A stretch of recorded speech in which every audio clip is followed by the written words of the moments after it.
All right. Welcome back to our second episode on this podcast.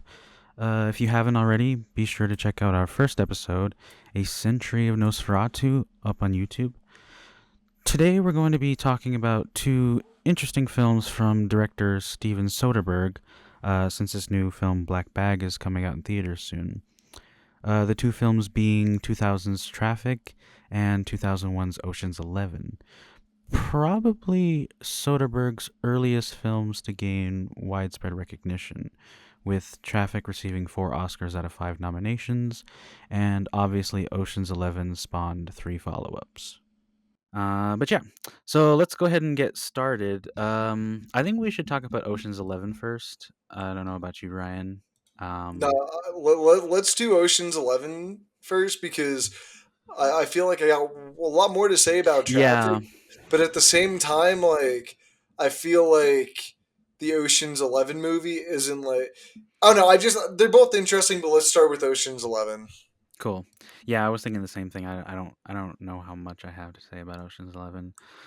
What I will say though to like kind of jump us in, watching these films back to back, very interesting experience going from Ocean's 11 to Traffic because they're only a year apart. Traffic came out in 2000 and Ocean's 11 came out in 2001. And I'm sure you'll correct me on this, but it was a previous movie franchise that was adapted from a book, right? Do you know that at all? I know that the one that we saw was uh, a remake of a 1960 film, also called Ocean's 11. I'm trying to see if there's Didn't they? Yeah, didn't they um make like another Ocean's 12 and 13 after that one? I don't Or think they or did. am I just bugging out? I think it's just the one, and I'm looking it Okay. up on Wikipedia right now. I'm not seeing that it's based on anything. All So right, I then I'm think I probably think wrong.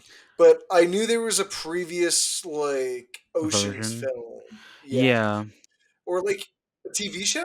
No, the so Traffic was an adaptation of a television show. Okay. Uh, Okay. Spelled Traffic with a K, actually. I think it was a British television series. He also didn't write both of these films, correct?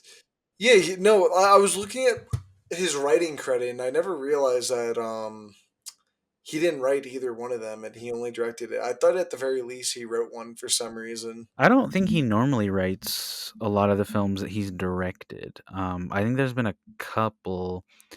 According to Wikipedia, it says that like a couple of his first films that he directed, he at least had some sort of hand in the writing process. Solaris, the 2002 American remake. But Interesting. it looks like the majority of the films he's worked on since 2004, he hasn't written. Interesting. Um, but this spawned into like a franchise. It turned into Ocean's 12, Ocean's 13, and then I don't know if he produced it or not, but I know he definitely didn't direct it or write it. But there was like an all women's reboot called Ocean's 8, where it was like following Danny Ocean, George Clooney's character's sister. Hmm. Which I thought was really interesting, and that was like my first introduction into the franchise. This is my Hmm. first like technical Ocean's film in the original trilogy. I've never seen any of them outside of Ocean's 8. I don't know about you. Um. Yeah, I had heard of the Ocean's films. And obviously I'd heard of Ocean's 8 when it was coming. I knew that it was the Ocean's 8 was a part of that franchise, but I had never seen any of the movies. It's kind of been in like the back of my mind for like a long time because um I have my mom's old DVD copy. You and I were kind of talking about this last night when I was texting you because the version that I have is a DVD copy, and I hope everyone knows what that is. But it's the trademark on the case is from like 2002 for like home media release. So I'm assuming that's when the DVD was like released, and I guess my mom's just had it since for that long. But it says on the case that it's full screen, and I was like, I don't like full screen, but I was like, for the sake of not having to rent the movie, I because it's not available on streaming, I was just like, whatever, I'll just watch it on full screen. It'll be fine. But when I put it on, I noticed that there were black bars on the sides. It had like a square aspect ratio, and I was like, what the fuck? So I'm frantically like trying to figure out what's wrong, and I text you, and I'm like, is it supposed to look like this? And then you showed me a picture from because you rented it from somewhere, and it's in widescreen, and I'm like, okay, well this is just weird.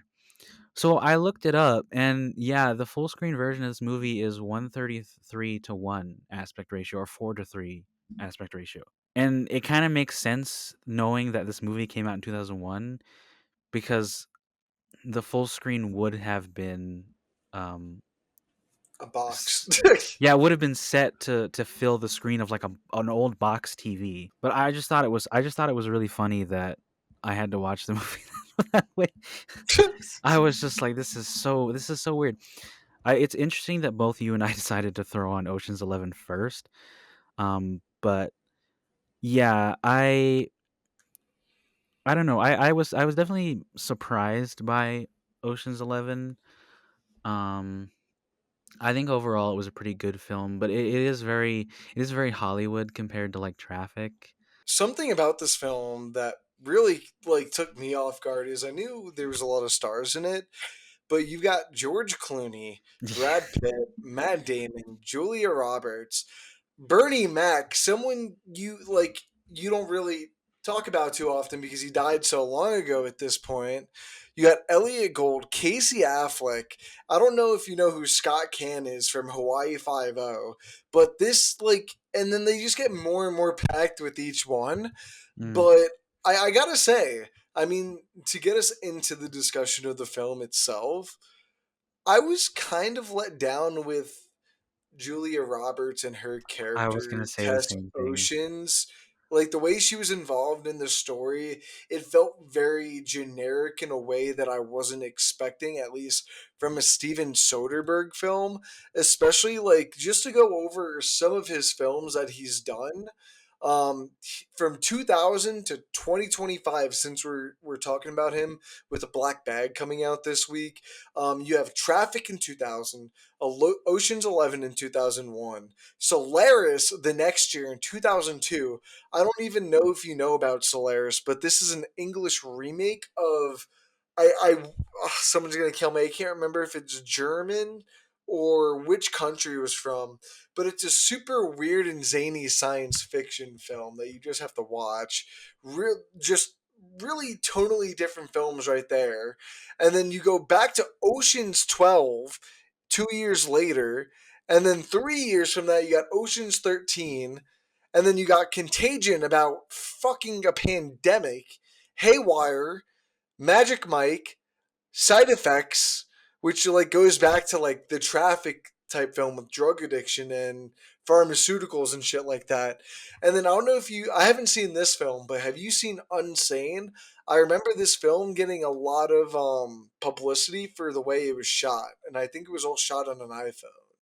I remember hearing about that movie, but the only Soderbergh movies that I have ever seen so far would be Ocean's 11 and Traffic. Oh, and Haywire.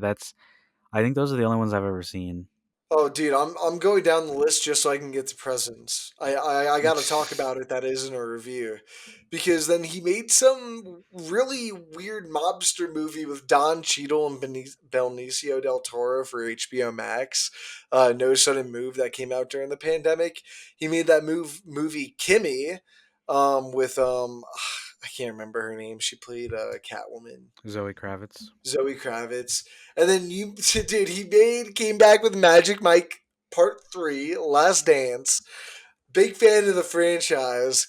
And then arguably one of the most like confusing films of all time in his filmography, Presence. I I can't. I don't even want to spoil it for people because it's just a very weird film. And if all of his films weren't totally different enough and weren't just about a bunch of different things, that really like he'll go back to like side effects which has to do with like drugs, pharmaceuticals, addiction, and how you get a bunch of different perspectives from it, like you did from Traffic. But then you'll get like a bunch of different action movies in between, and then he'll do a mobster movie, and then in between all that, two films about Magic Mike, a fucking stripper. Just really weird, and I just want to throw that context out there because when you talk about Ocean's 11 and Traffic, two very different films, but they all have ensemble like elements to them, which I find very interesting. Yeah. And that's why I love this film for some reason, and its ensemble. I don't know if it's kind of a throwback with everybody, with like you don't see a lot of Brad Pitt anymore, you don't see a lot of Julia Roberts, you don't see a lot of George Clooney. Matt Damon's the only one you really see, maybe Casey Affleck here and there, but you don't get to see a lot of these people. So you don't see a lot of Bernie Mac, you don't see a lot of Elliot Gold. I mean, so it felt like a nice blast from the past to come back, but I was really disappointed with Julia Roberts' inclusion with this film.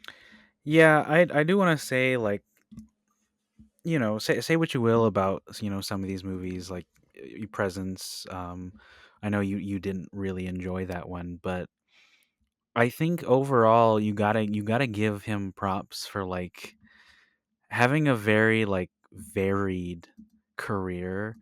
Like, he's done so many different kinds of movies. There is that element of, like, the ensemble, and especially with the 2 films that we watched, for this episode, but, even, like, Haywire, like, that I watched a couple days ago, like, that one has a pretty stacked cast. Michael Fassbender, Ewan McGregor, Bill Paxton, Channing Tatum, Michael I didn't Douglas. even know Channing Tatum was in that film, He bro. is, he is in that movie. Well, it's funny because he made that movie with Channing Tatum right before he made Magic Mike. Um, but also, like, Logan Lucky, that movie with fucking Adam Driver and Daniel Craig. Yeah. Like, that one also has, like, a pretty stacked cast. All of his movies just have as fucking many of, like, famous actors as fucking the studio could afford. But it is interesting to watch Ocean's 11 and look back at sort of, like, the 90s, 2000, early 2000s, like, stars that were headlining, like, a bunch of, profitable films. And it is, I will say, like, it's fun to watch them bounce off of each other, especially George Clooney, Matt Damon, and Brad Pitt. But it is very interesting that the marketing for everything that I've seen from the marketing, because obviously we weren't around, or I wasn't around in 2001. I was born in 2003, so none of this stuff. I have no recollection of any of the ocean films, especially this one. But it's interesting because, like, all everything you see, like, all the covers, they only have 5 actors on, like, the poster with their names, and, like, there were so many people in this movie. I was just like, this dude's in this movie, like, because on Well, on on the poster it just says George Clooney, Matt Damon, Andy Garcia, Brad Pitt, and Julia Roberts. I thought the same thing as you. I thought Julia Roberts was gonna play a more important role in the story than she actually does in the end. It felt a little forced and contrived, like, her presence, and it's even more weird when you think about the fact that she's, like, the only female character in this movie, and the whole time it's just kind of about George Clooney trying to, like, win her back. I don't know. It felt really weird to me watching, and I feel like that's really the only big complaint that I have, because everything else about this movie is pretty solid. Um, like, the casting, everyone's doing a good job in terms of, performances. It is very stylish, in a different way than, Traffic and Haywire are, and I think this is just a really good, like, American Hollywood film. You know what I mean? yeah, I'm kind of like, I don't know if you've seen my letterbox review of it all, but I haven't. I'm kind of in the middle with it. Like I really enjoy it for that aspect, but at the same time I like even for 2001 standards it felt like a pretty generic and general heist, and the same issues you had with Julia Roberts, I kind of had with multiple other characters, and it goes Mm, to like your sentiment of these people that they put on the poster. There's only five, but it's Ocean's 11. Where are the other six? And it's just like Bernie Mac. Anyone could have played Frank in this film. Scott Can. He wasn't really anyone at the time, so I'll give him a little leeway on that one. But anyone could have played Turk. Casey Affleck, I know he wasn't big at the time, but he was still known as not Matt Damon's brother. Jesus Ben Christ, Ben Affleck's. Affleck's brother.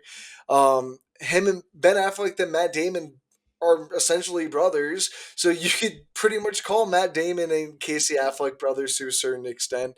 And he had some type of role in Hollywood at that point, but Yeah. anyone could have played his role. It really comes down to those main four: George Clooney, Julia Roberts, Matt Damon, and Brad Pitt, who are the notable people that headline this film. But one of them really doesn't do much or has any real effect on the plot. Her role really just comes down to her just getting lucky, getting with the guy that Danny wants to go after he goes to jail, Hmm. essentially. And it feel like you said, it feels forced and contrived.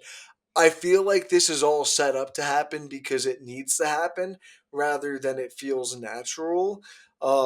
I don't really buy into their relationship. I never feel like they had this really long, provoking, and kind of drawn out relationship.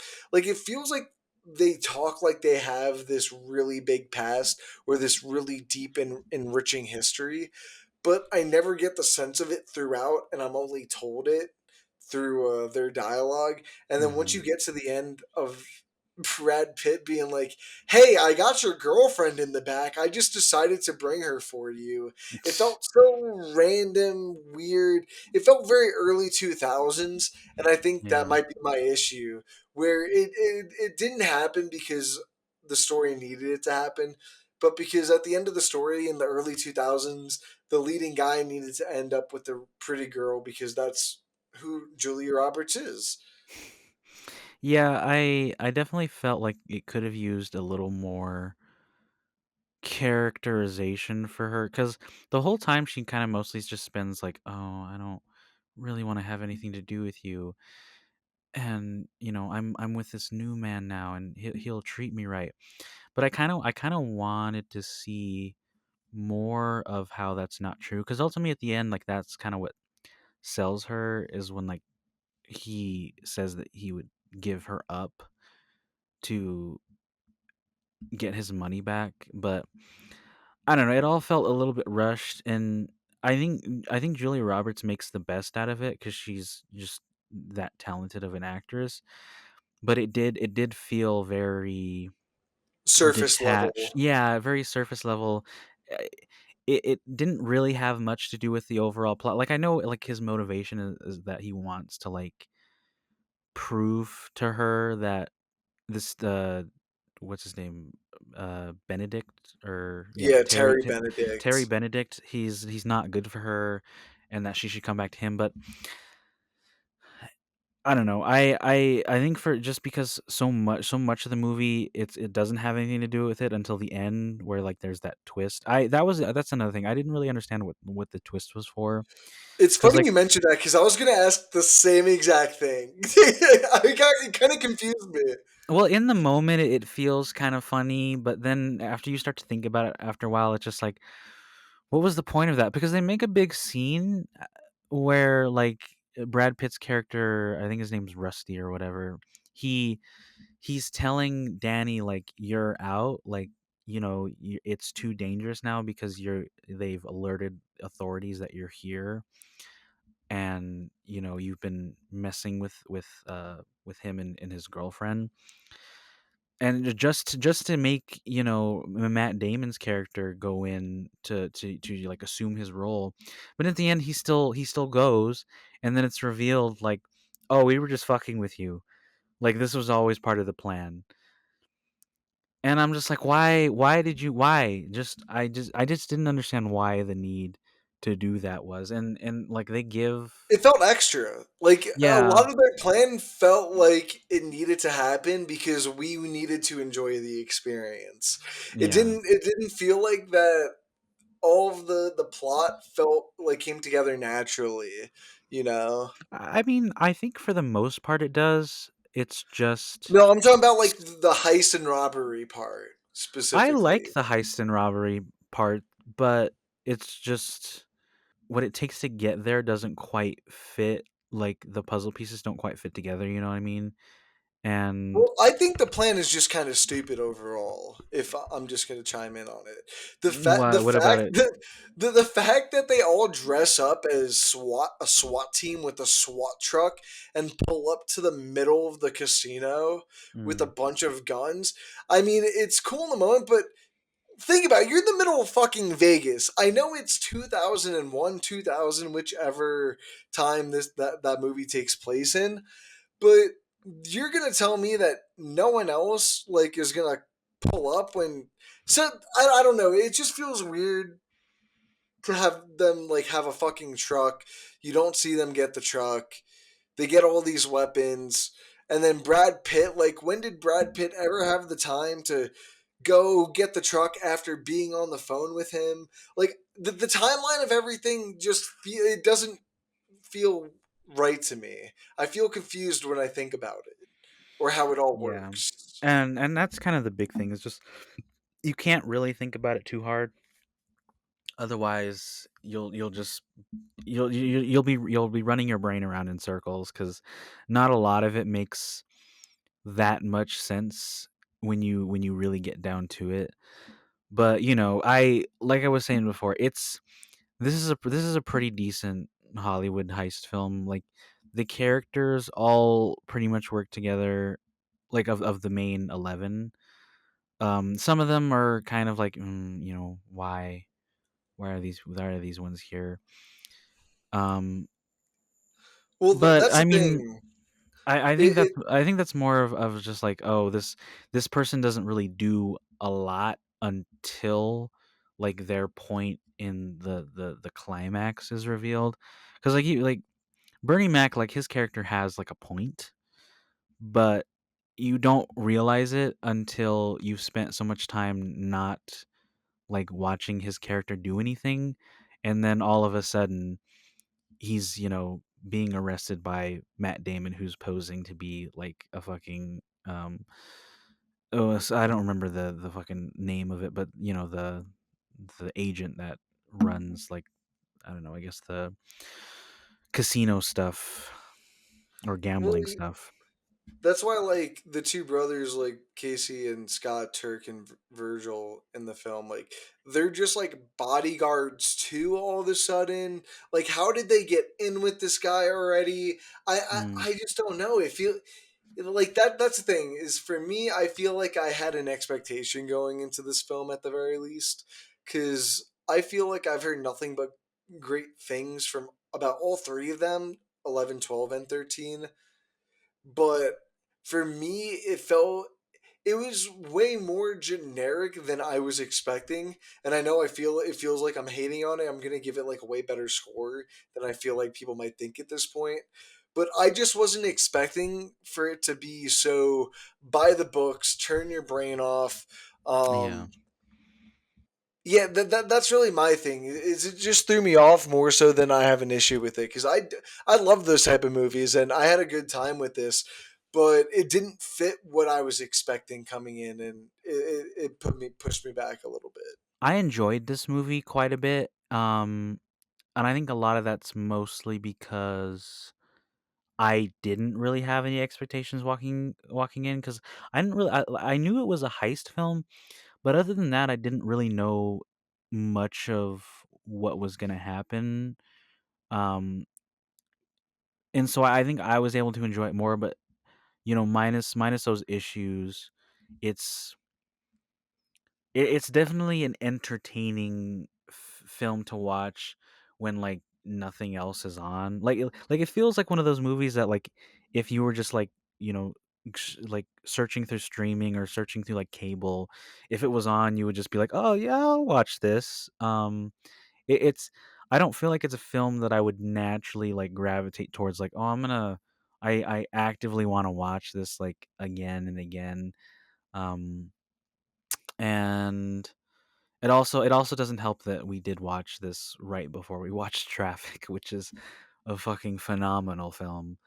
Well, my thing is, I feel like the glue holding a lot of this film together is the interactions between Danny, Rusty, and oh my god, why am I blanking on Matt Damon's character's name? I can't remember his name either. Hold on, let me pull up the cast. Linus.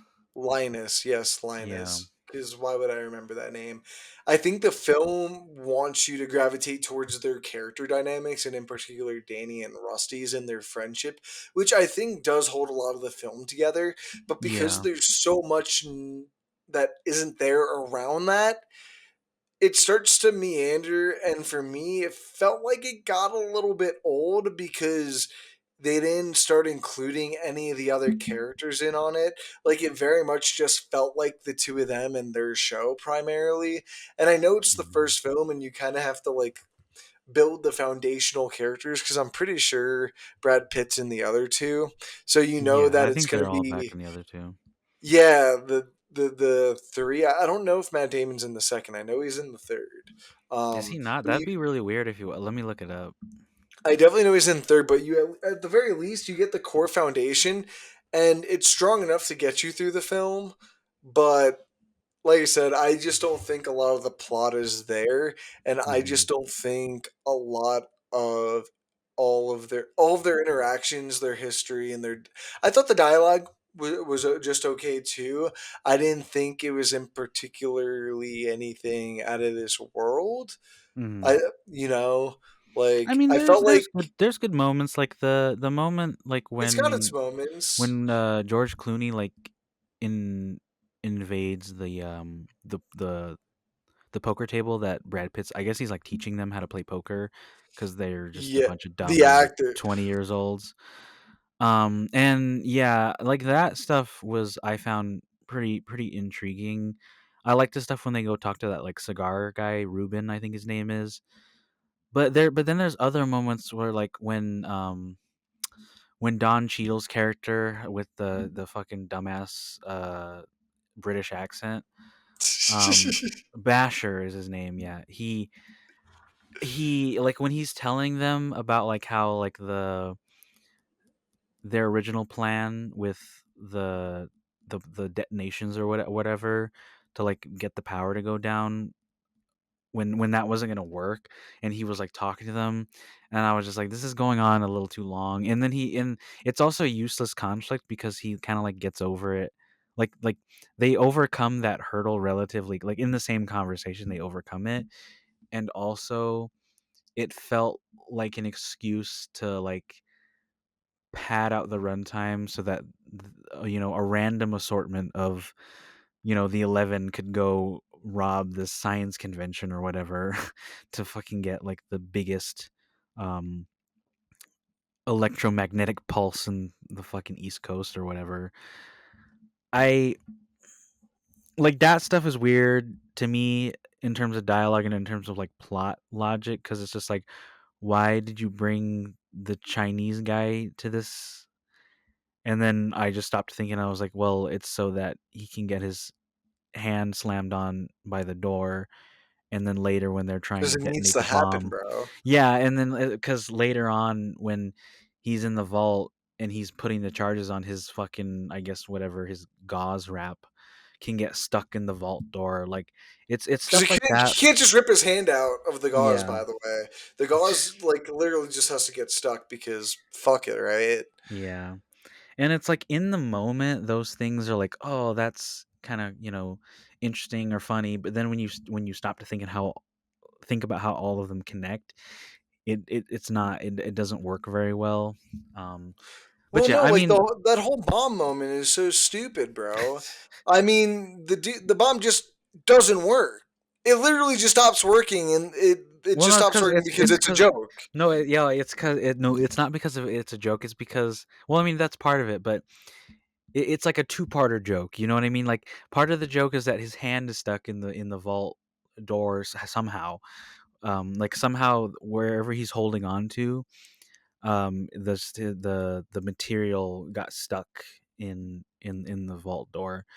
But on the other side, George Clooney's character Danny forgot to put the batteries in the detonator, so it doesn't work.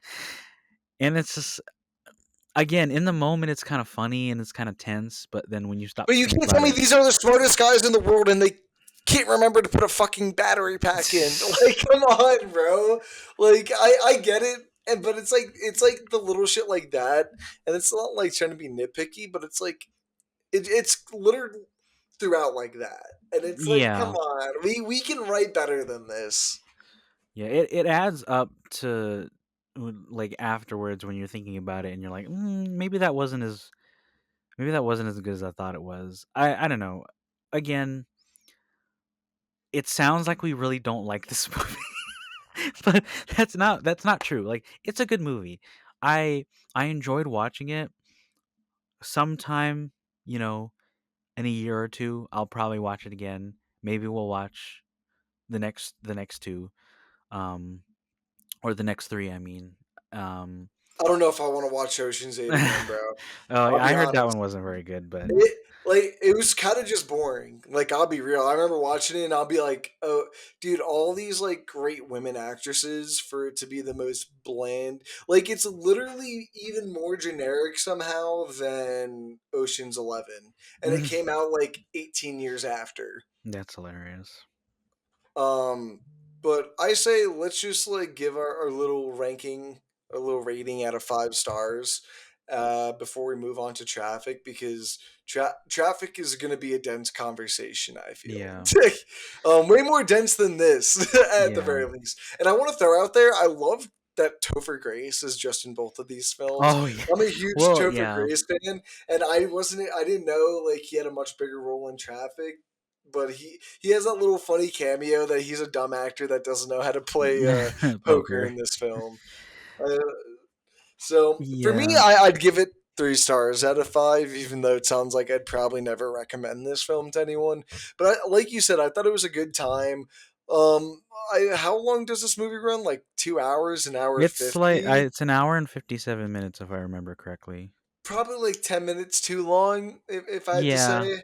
Honestly, I think if this movie was 90 minutes, it'd probably be perfect. I think it would hit on the fast pace nature of what I think the middle act into the third act is trying to achieve with the heist and like the plan itself.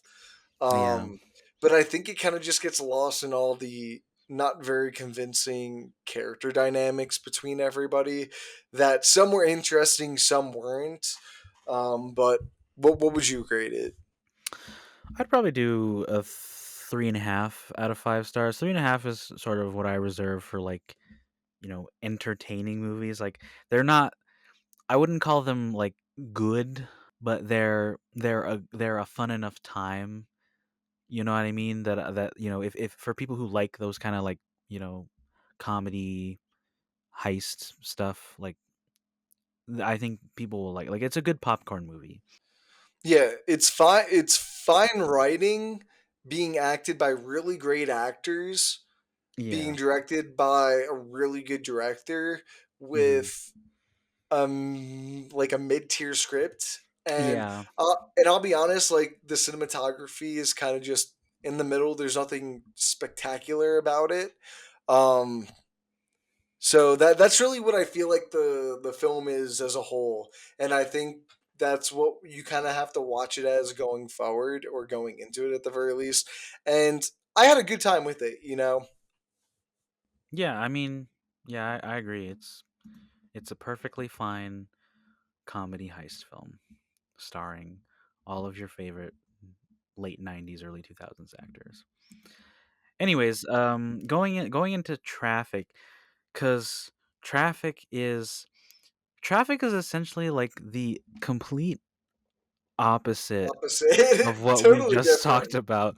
Cuz even though it's an ensemble, it kind of has it doesn't really have like what I would say like popular actors of the time, and I think that, like, obviously Michael Douglas is, you know, And Catherine Zeta-Jones. I think those are the only two big name well, I actors. mean, they're all big name actors, but I No, think at the it's at the time. time they I mean, either, Catherine Zeta did like the Zorro movies. yeah, Why do you think her character was also pregnant in the movie I'm assuming because she was pregnant in real life.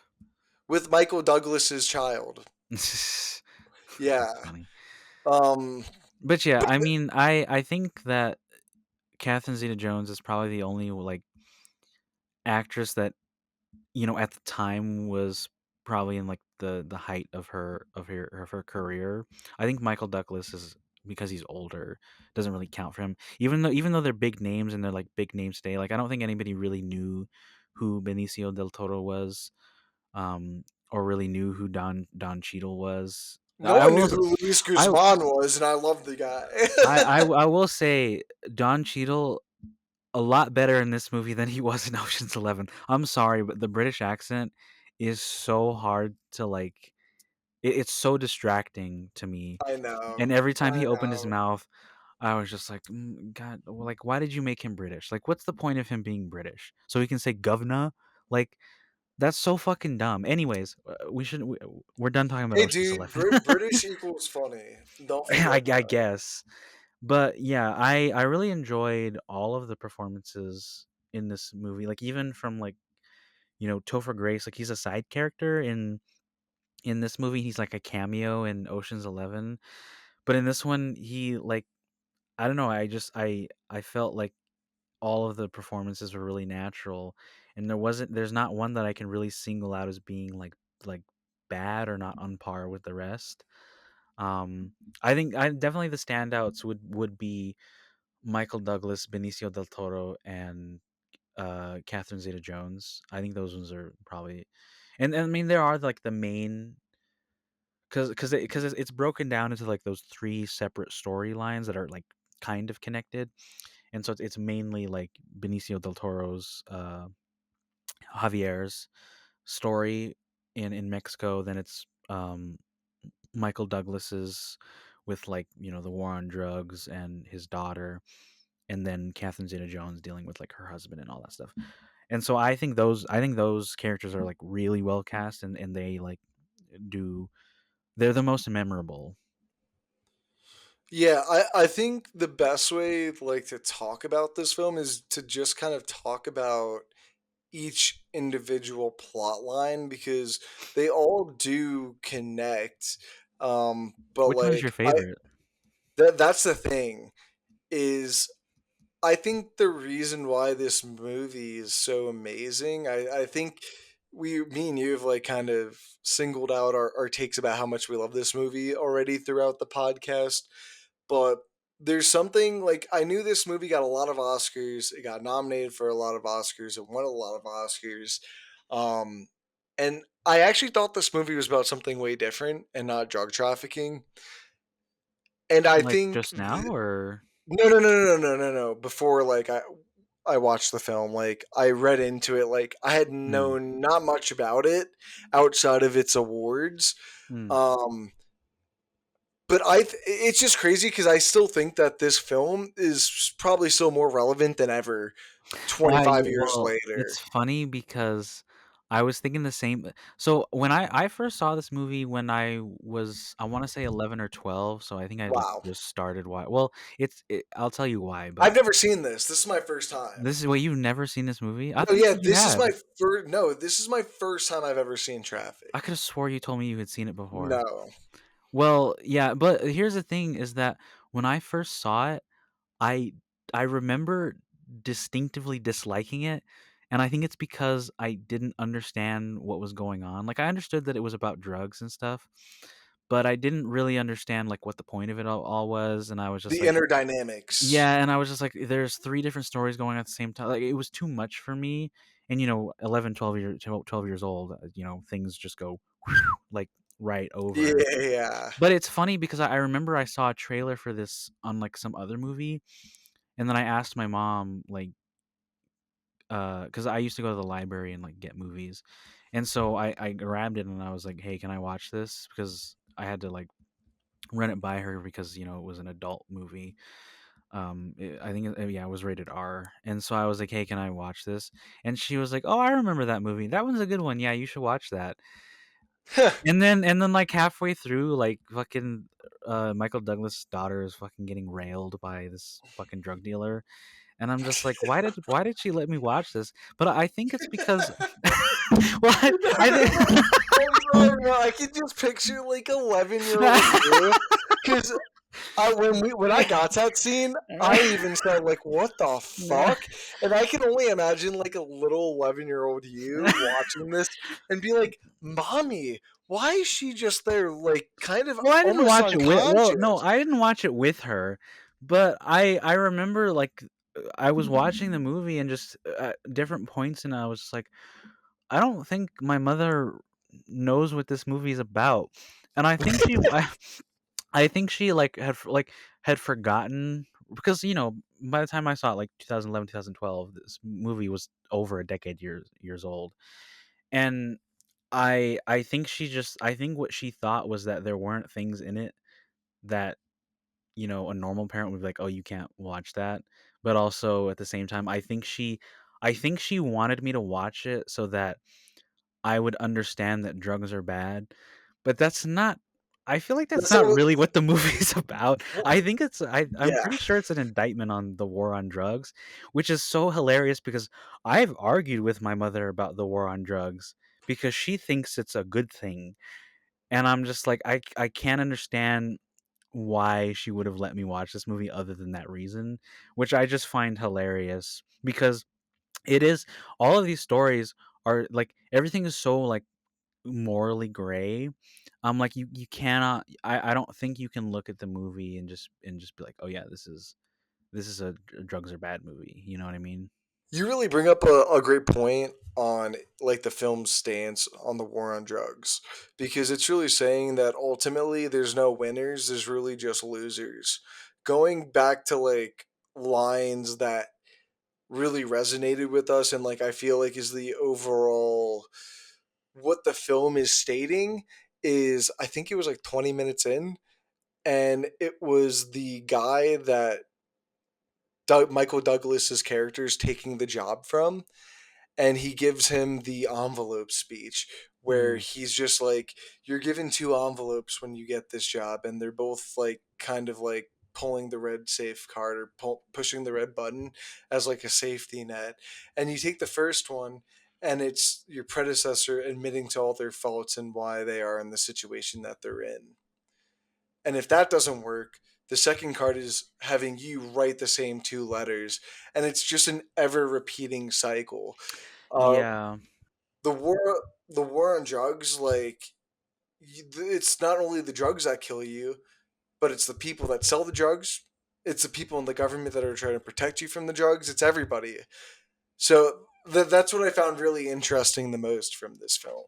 Yeah, and I agree. I think that speech really encapsulates the true nature of like the whole war on drugs thing of just it being like this endless cycle.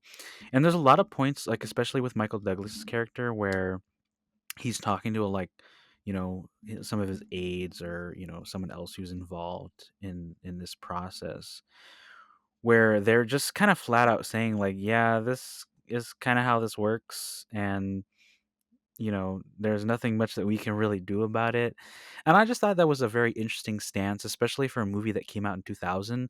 Like, it's already like a very political film, but then you just throw all of those things on top. And it's just like, I can't believe this movie got made, let alone was nominated for Oscars. Cause like, I don't know. I just it's definitely interesting to look back on, especially now, because like it's funny because like the first scene that Michael Douglas has in this movie, he because he's a judge and he's looking at this they're in court and this guy's lawyer is talking at them trying to plead his case, and they're talking about marijuana. Like he's like, "Oh, if, in this country, it doesn't matter your property laws and property rights if any amount of, marijuana or pot is found on your a property, it's no It's all longer your property. seized. I'm just like, this is crazy because you and me live in Colorado, and weed's been legal here for a while. So it's crazy to think about like how much of a crackdown there was on just marijuana possession. And so I think that's why the ending of this movie, especially with, because I don't necessarily agree with what you said about like there's no winners and there's just losers, because like there's still kind of hope. You know what I mean? Like people I like, there's only one of the three that I find hope, and it's the Michael Douglas plot line. The other well, two I don't find very hopeful. I mean, literally the end of the movie is Benicio del Toro, his character Javier. He gets the stadium lights for the baseball pit or whatever.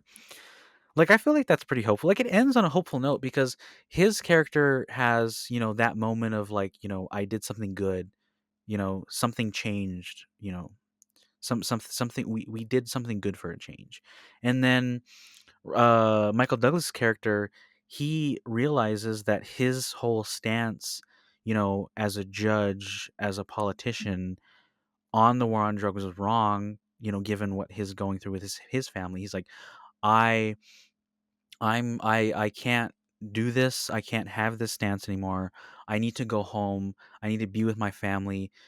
Like, cuz his whole speech at the end is like, it's not about what you do in terms of laws and, all that yada yada yada.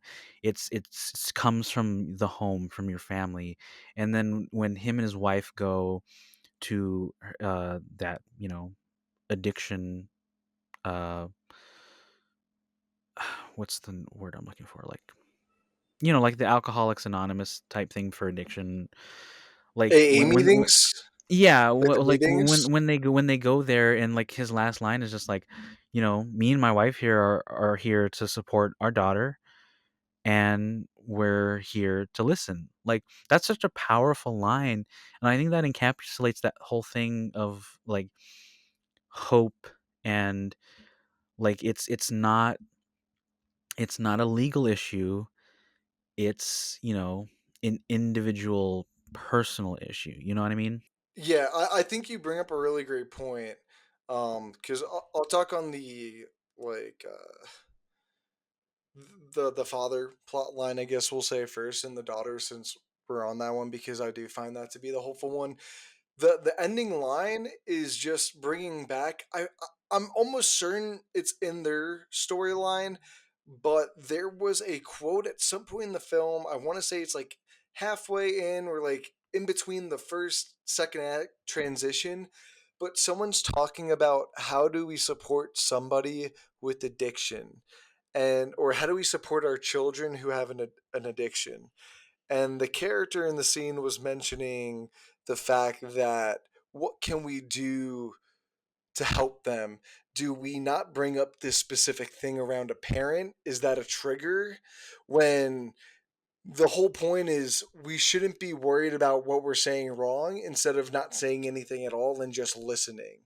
And it's bringing back to your point that I think that's the most powerful point, and that's the most optimistic standpoint that I think the film takes out of the three plot lines, because sometimes taking the action is what's causing the problem, and instead of just listening and being there for the person when they really need you to be, and in that case it's being his daughter. And throughout the course of the film, the mother character kind of disappears going into the second and third act. And I think that's really empowering, because the issue was always between the father and the daughter, because you learn that the mother had known about at least the weed usage for 6 months in the film. So I that's why I find this one to be optimistic, and I agree with you there. And I think at least with the Benicio del Toro plotline, it can be seen in a multitude of different ways. Like, I agree with the way you see it, but for when the film ends on his story, it reads as he's only doing this one optimistic thing because he's still guilt ridden for kind of going against his partner. and then he's still trying to recoup his losses, or like even though he did a good thing, it doesn't make up for this one bad thing, because maybe if he just listened to his partner in the first place and come forward, maybe his partner could be alive still. And that's a thing that gets brought up in the Don Cheadle storyline, when he's having oh, fuck, I can't talk, breakfast with the eyewitness for the court case. They have that discussion about, people are always going to be addicted. This is always going to be an everlasting cycle. Do you think it was worth trying to stop it, even though you're not going to, for your partner's life?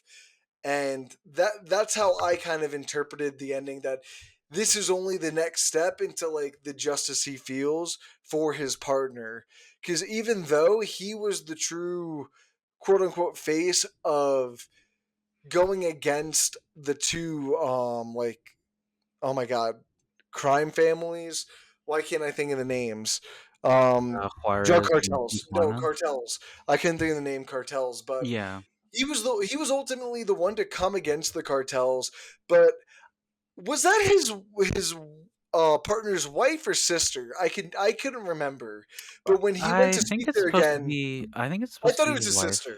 Okay, I thought it was his sister. But either way, regardless, really close character. He presents to him as the one who saved them, and it wasn't him.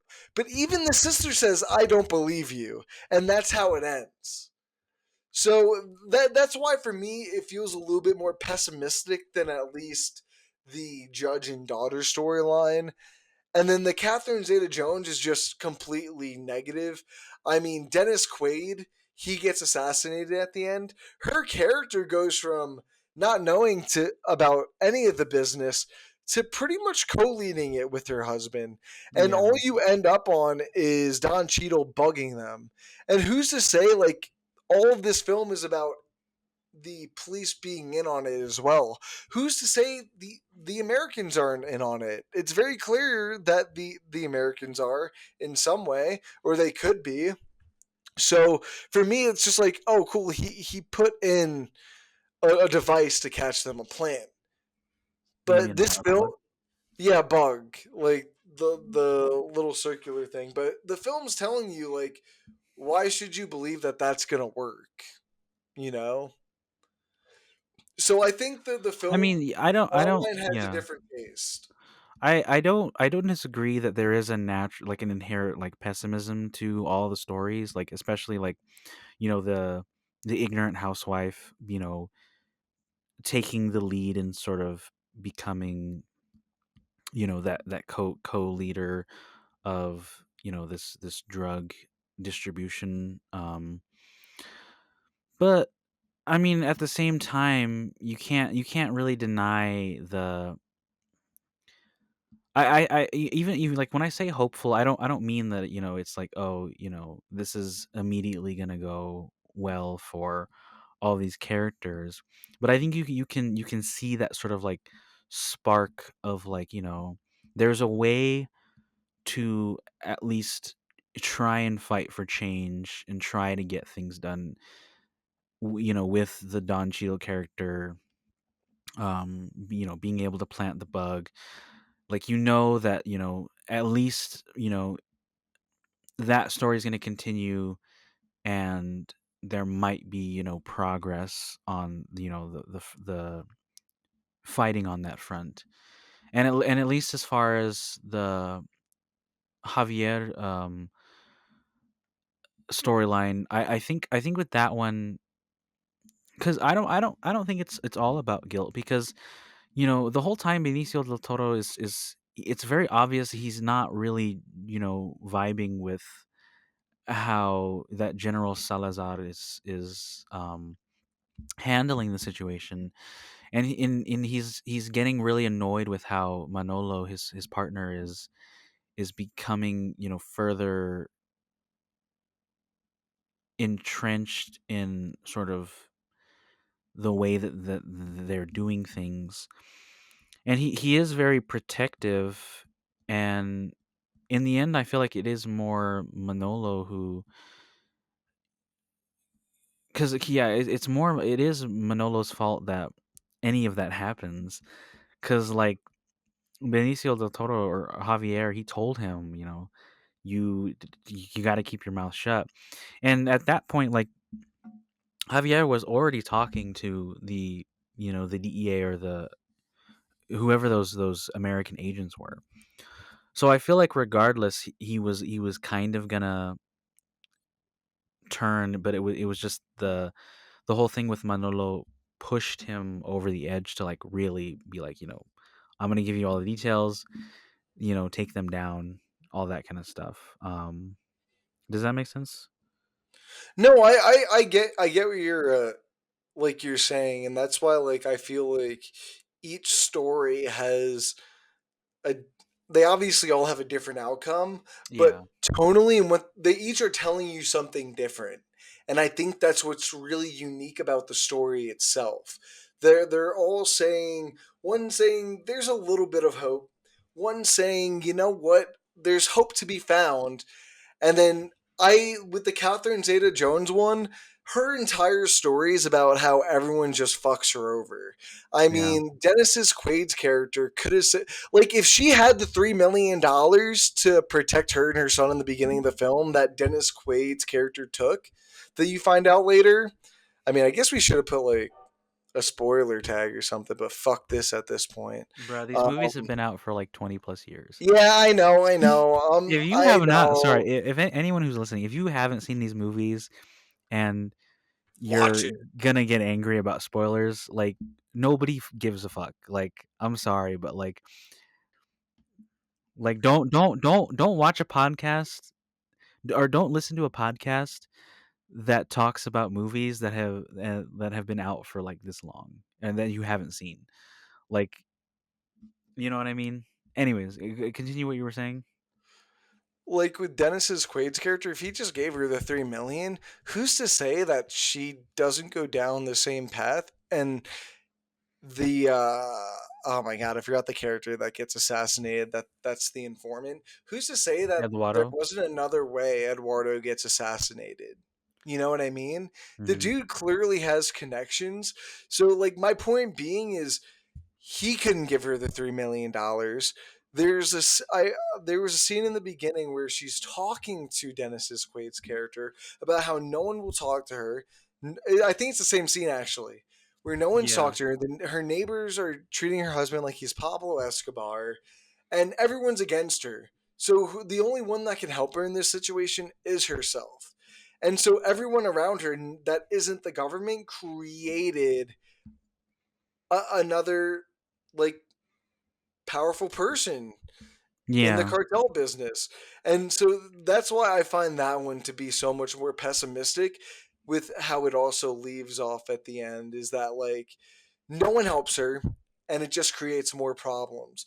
So that's why I think it makes the father daughter one that much more impactful. Is like you're just there to listen and to be helpful.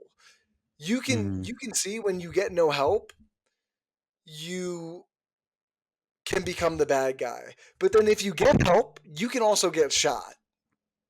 So what's the middle ground? And I think that's the interesting perspective on each of these films. They all kind of or storylines, sorry, not films, but they all kind of contradict what they're all saying in a sort of different way, but they all interconnect at the same time. Yeah. I really love the balance between the three different storylines. That's why I want editing, bro. Yeah, I mean, I don't know. It's really There's hard to do this. Like, I don't think that's what people get. For them, like, we didn't even talk about like the film camera aspect of that because I can get into that as well, and we will. But the fact they were able to edit this so cohesively and to not get so confused that I think me and you did with like the heist section in 11 is pretty impressive. Wouldn't you say? I mean, yeah, I mean, I agree with all that. Like it is very impressive how well. And I mean, it is a slightly longer film, but it's still overly like impressive how well this film handles, you know, weaving all the storylines together, whereas like with Ocean's 11 it kind of becomes hard to follow and it kind of drags on. Um and that's why I think this movie is, infinitely better than Ocean's 11 ever will be. Well, I think that goes like this film alone, like it's a gut punch. Yeah. It's down, it's on the ground, and it's fucking gritty. When I first turned this on, I almost said, "Wait, did I accidentally rent a documentary?" It is That shot very guerrilla style, isn't it? Like very I know guerrilla that I style. know that it probably wasn't shot that way, but like the way that the camera, because a lot It, of dude, it's so handheld. it's always handheld. They do a Yeah. lot of weird, freakish zoom ins on characters from like Yeah. a medium to long distance. And for me, it really like it didn't confuse me, but I'm like, dude, I felt like I was watching a certain point in history unfold during the drug war that many people didn't get to see. Yeah. That's how this felt. And I like one of my biggest pet peeves with movies is when they use handheld but they don't know what it's for. Like Man of Steel. Man of Steel is a movie where the cinematography actively like bugs me because Zack Snyder shoots everything handheld and like really shaky for no fucking reason other than It's like cool, he bro. he It puts you wants in the it action. he wants it to seem more serious than it actually is, and instead it's just really distracting because I'm just like, I don't understand why you couldn't just put this on a fucking tripod. But this is a movie that like the handheld, it gives you a certain tone and feel, and it just works. You know what I mean? Like it does have a very documentary style feel. It feels, if it always feels like you're with the characters in the moment, and I think that really helps elevate everything that's going on. Like we're getting a peek into this, this world that we otherwise wouldn't be able to get to see. Yeah, like in the very beginning when they're doing the sting operation and Don Cheadle just gets shot in the chest. I went, "Oh shit, bro." I genuinely thought I watched a cop get shot IRL for a real second. Like it was kind of crazy. This film just puts you into a unique perspective Hmm. that I wasn't expecting that I think really helped influences like the emotional core of this film. Like you like especially in the father-daughter storyline, when you're going into like the drug houses, bro, it's wet, it's dirty, it's grimy, it's fucking disgusting when you Yeah. go into those houses. Like the film, it turns blue. That's another thing. Like the color throughout this film is unique. I mean, we'll talk about the Mexico orange filter that I think this film created the meme about when people Hmm. were like, you film a film about Mexico, just throw like the orange yellow filter over it. I'm pretty sure this is the film that started that, or one of the bigger films, because man, oh man, was it littered throughout this movie. Yeah, I remember looking at it, and I think Soderbergh specifically designed the color grading to be specific to like certain stories. So like the the Mexico Benicio del Toro one would be that sort of like, orangish yellowish tint, and then the Michael Douglas daughter stuff would be the blue. And I don't know, I really like that about this film is just everything feels like it was like, whereas as opposed to like Ocean's 11 where everything kind of just felt like, oh, this, has to be in there just for plot convenience. Everything here feels very intentional and like meticulously planned. And I'm pretty sure I saw something that like Soderbergh was for the most part the one who was operating the camera as well, which might also be why Interesting. it feels so unique and, specific to, you know that style. Yeah, well, a lot was just going on with this film that I wasn't expecting. I'm trying to look under casting, makeup, art Also, department. props to this film for having most of the Mexico stuff be in Spanish. Yeah, they a lot of it was in Spanish. I I think mean, pretty much they broke everything. everything was in Spanish until the DEA stuff at the end. I'm pretty sure. I mean, yeah, the only times that they're not speaking Spanish is when he's interacting with characters that are American or he's in America. Yeah. Oh my god, there's so many credits for this movie. I mean, I feel like that's every movie though. But like just trying to like look for all the people on camera is just like holy shit. The text What is really are you small. looking at IMDb? IMDb. Yeah. Mm. The text is just really small. I overall thought this was a phenomenal movie, and like to be honest, I think it's turned out to be one of my favorite of all time. This movie really resonated with me on a different level that I wasn't even expecting. Yeah, I mean, I think this is definitely my favorite Soderbergh movie that I've seen so far, and I know I haven't seen a lot, but it's interesting to look at in comparison to like Ocean's, because Ocean's 11 is your standard like Hollywood movie, and then this one is like a very how do I even explain this? Like it's a very intense drama, and then you've got like that other one that I rewatched recently, Haywire, which is a very unconventional like action spy thriller. Yeah. I don't know. It doesn't always work. Obviously you had issues with presence when you saw it, but I think Steven Soderbergh always makes you know interesting choices to say the least, if not always good choices. I will say the new movie that he's doing, Black Bag, with Michael Fassbender and Kate Blanchett. I It doesn't look like the trailers haven't really wowed me. Like I wouldn't say I'd want to go. Like I'm itching to go see it in theaters, but I'm definitely more willing to take a look at it now after I've seen these other ones. Um, just because it's a Soderbergh film, and I'm really interested to look at some of his other films, especially the other Ocean's 11 films. I definitely think we're gonna have to talk about the other Ocean's films at some point.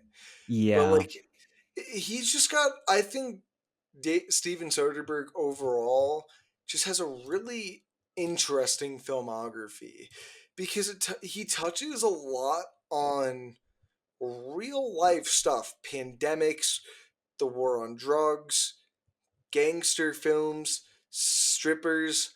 Unsane is about a woman who's incorrectly put into a mental asylum. Oh Like shit. there's a bunch of these. I don't know. I really want to dig deeper into his filmography, and we're definitely gonna have to do a different episode because I think us doing Ocean's 11 and then Traffic were really good starting points, especially because I didn't realize that they were like one of his first bigger films in his career. But I also think that they are both really good observations of him as a filmmaker, of what he can do and the different variety of ranges he has. Because like I don't know anyone who could go from Magic Mike to Haywire to Side Effects and then go all the way to an Ocean's 13 film. Like all of these at different points in his career. And then Solaris is such a weird fucking film for me that we need to watch it. We need Well, to. I do want to watch the Soderbergh version, but I also really want to watch the original, the Russian movie. Maybe that's what we'll do. We'll dedicate like an episode to the two of those and like talk about them Yeah. because just watching these two now and really starting to look deeper into Soderbergh as a filmmaker, my interest has peaked significantly, and I'm sure Hmm. you're the same. Yeah. I'm sure at some point, in the next, few months, whenever we jump on, I might, be like, "Oh, I watched this other Soderbergh movie," just leave a small comment. Cuz yeah, I'm definitely more intrigued now than I was before to look at his, full filmography, just given how surprising it is to just be like, oh, this dude did Magic Mike, and on top of the fact that I did really enjoy Traffic, and I found Ocean's 11 pretty entertaining. Yeah. So let's like grade this film, what we think, and then we'll do some wrap ups, and then talk about what we're talking about next week. You've already rated it, so what was your rating?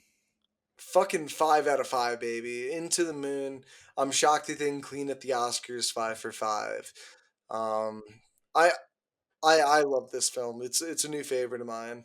Yeah, honestly, I think I don't normally give movies like 5 out of 5, Neither do I. It takes but a lot. I think this one's pretty worthy. I don't know. It's been such a long time since I've been like super unequivocally engaged in a movie that not only it's so long and there's so much is going on, but everything just feels like I feel the weight of everything that happens in this movie with the performances, the screenwriting, the directing, the shooting, every aspect of this was made to you know keep me wanting to see what was coming next.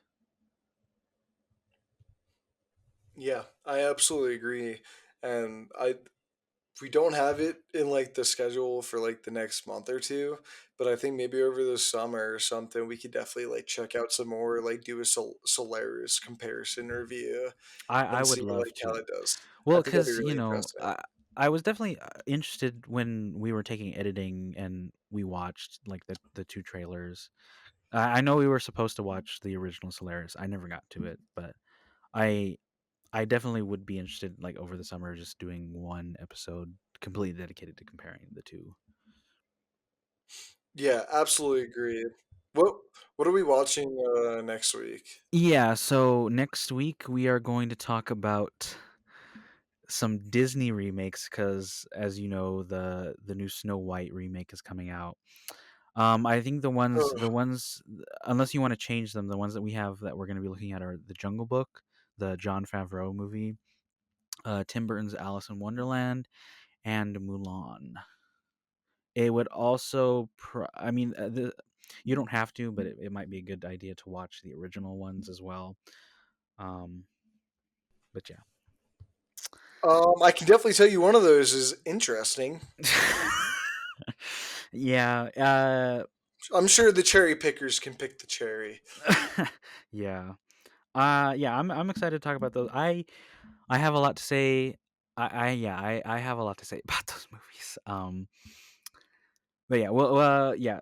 Go ahead and tune in to us for that next week. Real quick, since we kind of have a little time, uh, was there anything that you watched recently that you thought was good or bad, particularly?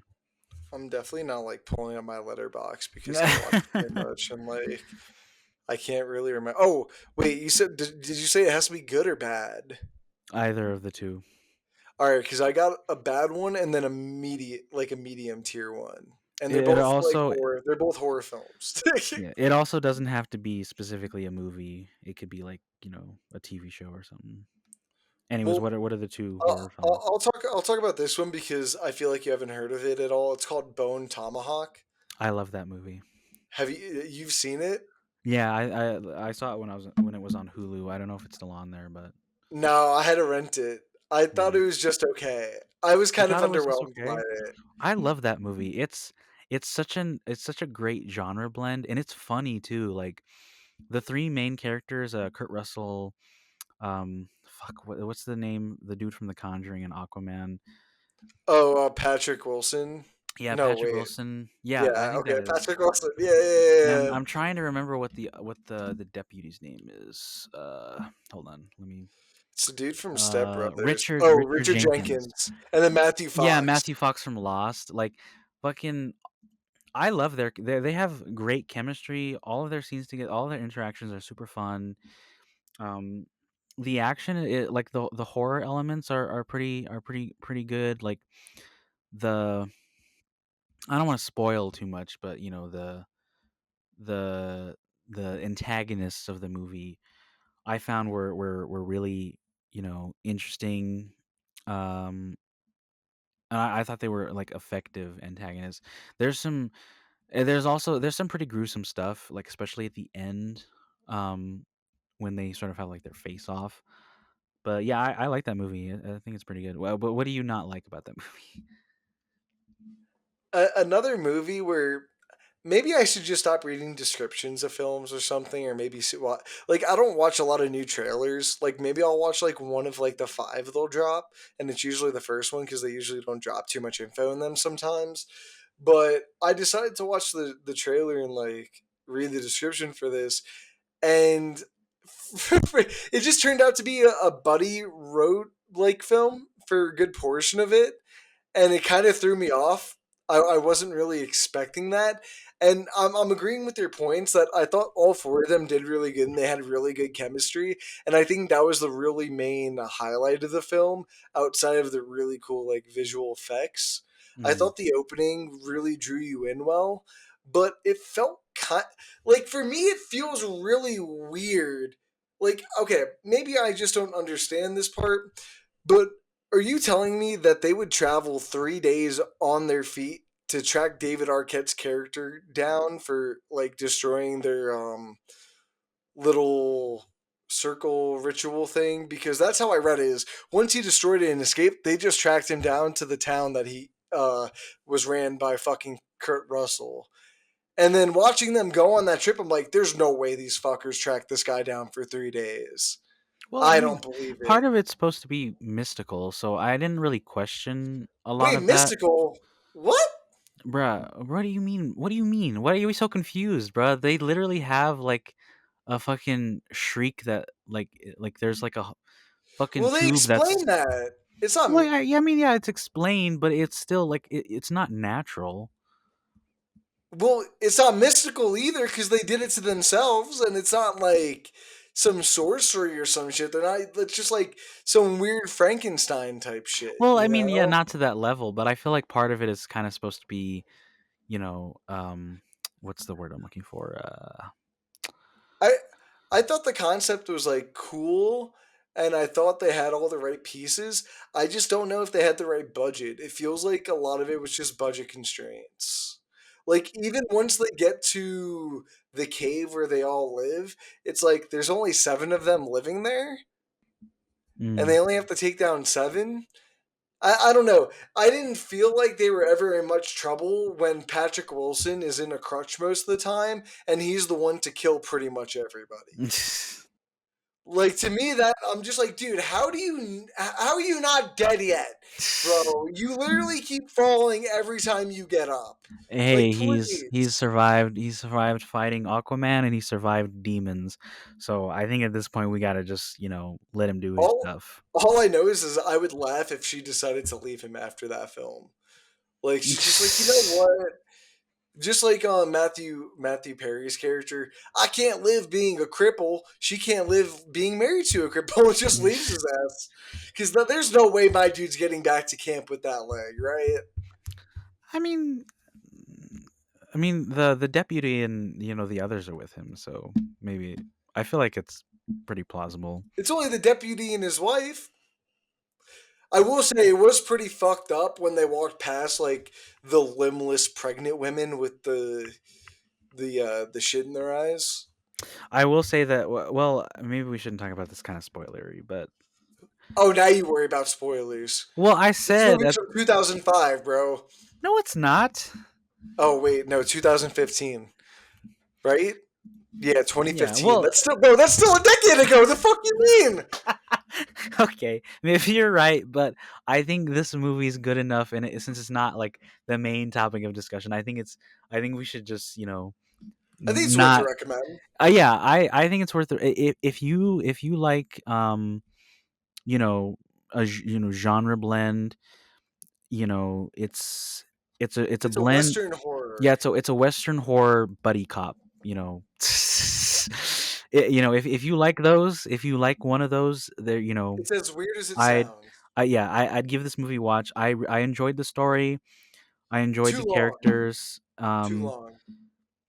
Movie's two Maybe, hours, bro. and I don't know. You were saying earlier that like you looked at the description. My aunt just threw it on. Yeah, and I was just in the room and I started watching and I just got into it. So I think it's definitely a movie that you kind of have to just you know sit down and go with it as far as you're willing to. Okay, motherfucker, what'd you watch?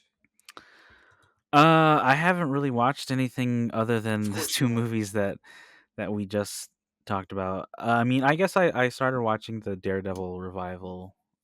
You and I sort of talked about that a little bit. We are recording this on Tuesday, and the new episode comes out tonight, so I am excited about that. Yeah, I'll say I'm excited to see what happens next, even though there were issues I had with like the episodes. This one we really can't talk spoilers, but um, I there there's there's a very obvious heavy reliance on CGI that I find really baffling. The first episode, there's like a 15-minute extended action scene that's really hard to watch, mostly because I can't really see what's happening. Like it's obscured by everything. On top of the fact that what I can see is just all CGI doubles. I don't know. It's really baffling to me. I don't understand it. Um, but I mean, it's good to see. It's good to see the original cast back in action. I will say I this might be a hot take. I'm kind of getting tired of Wilson Fisk, Kingpin. Like I feel like he's over. I feel like at this point he's a little overused because he was in 2 seasons of Daredevil as like the main antagonist, and then he was also And the in that. antagonist for Hawkeye and Yeah, he was in Echo. Hawkeye, and then now all of a sudden he's again kind of they're setting him up to be like the main antagonist for the season, and I don't know. Listen, I know that everybody loves Kingpin, like Vincent D'Onofrio's performance as Kingpin. He's gonna be in the next I Spider-Man movie. Just wait. I know that he is like I know the 2 seasons that he was the antagonist in the original Netflix run, like those were like the better seasons. But watching season 3, I was like, I don't really want to watch. Like, if I want to watch a good Daredevil Kingpin matchup, like I would rather just watch season 1. Like season 3 isn't really my favorite, even though I know a lot of people don't like season 2. I kind of prefer that one over season 3 because season 3 to me It's just feels like fun. more of the same.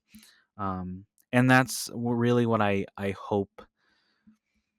I really hope this isn't because that's kind of the vibe that I'm starting to get, and especially with it.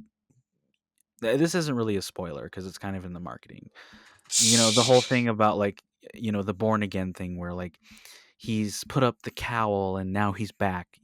That shit kind of bothers me. I don't really want to watch that again because again, if I wanted to, I would just fucking watch season 3. Um, man, can you tell that I'm passionate about this? I agree with everything you say, brother. I'm with you. But yeah, I don't know.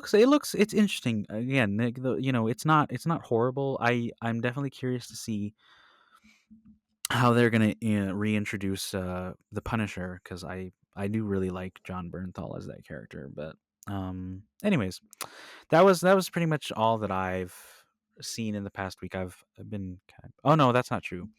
I watched I finished watching the Lethal Weapon series, like the movies. Oh, I thought you were going to say the TV show No, no, no, no, no, because I no, know we no. talked about it. I was about to say, Yeah, dude, what?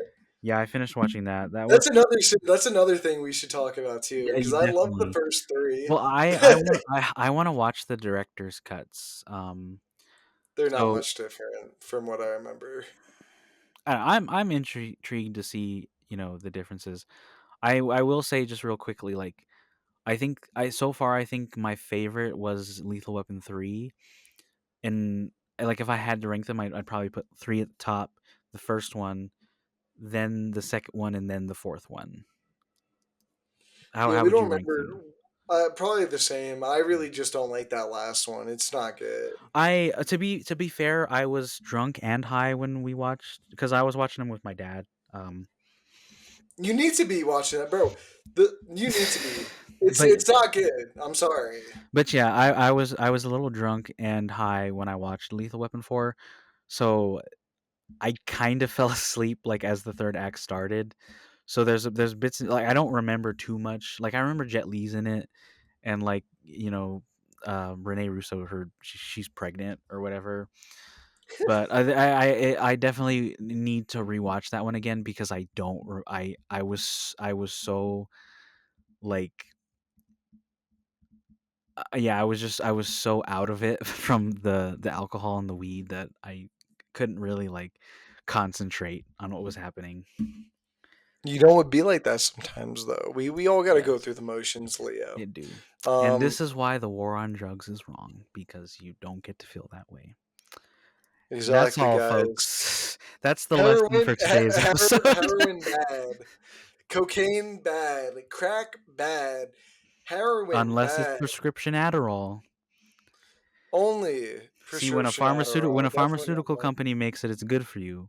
I mean, well, to be fair, it is cleaner, like because it was made in like a real lab. Yeah, And we that's probably the only shouldn't get thing. into that. I'm gonna have Yeah, to cut this out of the episode. this is terrible Um, drug awareness. But anyway, see you guys next week when we discuss some Disney movies. yeah, yeah. We'll see you next Two, time. yeah, toodles. Bye.